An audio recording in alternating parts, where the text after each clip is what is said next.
तो क्लास अब हम सीखेंगे हमारे दूसरे सब टॉपिक के बारे में जिसका नाम है कार्बन साइकिल।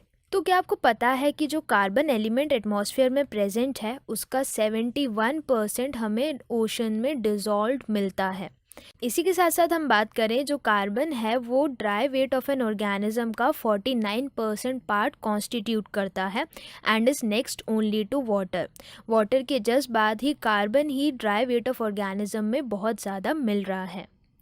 तो अगर हम बात करें कार्बन और उसकी इम्पोर्टेंस की और कार्बन हमें कहाँ कहाँ मिल रहा है तो उसके लिए हम यहाँ पर एक वीडियो देखेंगे।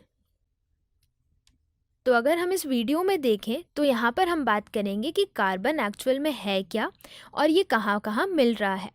तो अगर हम पीरियोडिक टेबल की बात करें तो उसमें हमें कार्बन एज ए एलिमेंट नज़र आता है। अगर हम इसकी इम्पोर्टेंस की बात करें कि क्यों हमारी अर्थ में कार्बन एग्जिस्ट कर रहा है तो इसकी इम्पोर्टेंस हम यहाँ पर देखेंगे। तो यहाँ पर हम बोल रहे हैं कि हम कार्बन के बिना सरवाइव ही नहीं कर सकते, ये इतना इम्पॉर्टेंट है। कार्बन हमें प्लांट्स में, एनिमल्स में, हमारे अंदर हर जगह मिल रहा है। कैसे? कार्बन की अगर हम बात करें तो जो ह्यूमन सेल है उसके अंदर जो मॉलिक्यूल्स है, मॉलिक्यूल के अंदर जो एटम है वो भी कार्बन ही है जो अलग अलग शेप और फॉर्म्स में प्रेजेंट है। अलग अलग शेप और फॉर्म्स में कैसे? हम बात करेंगे रॉक्स में भी प्रेजेंट है, शेल्स में भी प्रेजेंट है, tennis racket, pencil lead, drinks जो हम पी रहे हैं और जो डायमंड है, इन सभी में कार्बन ही कार्बन प्रेजेंट है।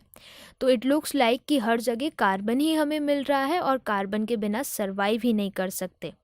तो अगर सोचिए इतना कार्बन यूज़ हो रहा है तो कार्बन अगर ख़त्म हो गया तो क्या होगा? ऐसा बिल्कुल भी नहीं होगा क्योंकि जो नेचर है वो कार्बन हमें रिटर्न करता जा रहा है। इसके अलावा हम वापस से नेचर को कार्बन रिटर्न भी कर रहे हैं। तो यहाँ पर एक कंप्लीट कंटिन्यूस साइकिल चल रही है जिसमें कार्बन एयर से नेचर में या बाकी बायोटिक कंपोनेंट में आ रहा है और वापस से एयर में रिटर्न हो रहा है एक साइकिल के थ्रू जिसे हम बोलते हैं कार्बन साइकिल। तो क्लास ये थी इम्पोर्टेंस कार्बन एलिमेंट की। अब टाइम है कि किस तरीके से कार्बन नेचर में मूव कर रहा है एक साइकिल की फॉर्म में, यानी कार्बन साइकिल की फॉर्म में, वो हम यहाँ पर स्टडी करेंगे। तो क्लास हम कार्बन साइकिल को इस वीडियो के थ्रू समझेंगे। तो जैसा कि इस वीडियो में देख पा रहे हैं, जो सोलर एनर्जी है उसको यूज़ कर लेते हैं प्लांट्स, फोटोसिंथेसिस करते हैं और ऑर्गेनिक कार्बन बनाते हैं जैसे कि ग्लूकोज। फिर जब ये प्लांट्स मर जाते हैं तो इनके डीके और डिकम्पोजिशन से बनता है फॉसिल फ्यूल्स जैसे कि कोल और पेट्रोलियम। ये फॉसिल फ्यूल यानी कोल और पेट्रोलियम यूज़ कर लेती हैं इंडस्ट्रीज़, कमर्शियल, रेसिडेंशियल और ऑटोमोबाइल एमिशन से रिलीज़ होता है कार्बन डाइऑक्साइड और फिर यही कार्बन डाइऑक्साइड वापस प्लांट्स यूज़ कर लेते हैं फोटोसिंथेसिस के लिए। प्लांट्स को एनिमल्स खाते हैं और एनिमल्स और ह्यूमंस के रेस्पिरेशन से फिर रिलीज़ होती है CO2 एटमॉस्फेयर में। इसी के साथ साथ हम बात करें जब एनिमल्स मर जाते हैं तो वो भी फॉसिल फ्यूल्स बनाते हैं और फिर से फॉसिल फ्यूल्स इंडस्ट्रीज से यूज़ कर लिए जाते हैं और एटमॉस्फेरिक CO2 रिलीज़ होता है। इसके बाद हम बात करें जो वेजिटेशन है, जो प्लांट्स हैं, वो भी रेस्पायर करते हैं और इनके रेस्पिरेशन से भी रिलीज़ होता है कार्बन डाइऑक्साइड जो एटमॉस्फेयर में रिलीज़ हो जाता है। तो ये जो कार्बन साइकिल हमने पढ़ी, ये कार्बन साइकिल थी हमारी लैंड पर। अगर हम बात करें एक्वेटिक या वाटर बॉडीज़ के बारे में तो वहाँ पे भी कार्बन साइकिल चल रही है जिसमें जो एनिमल्स हैं वो भी रेस्पिरेशन कर रहे हैं और CO2 को रिलीज़ कर रहे हैं एटमॉस्फेयर में।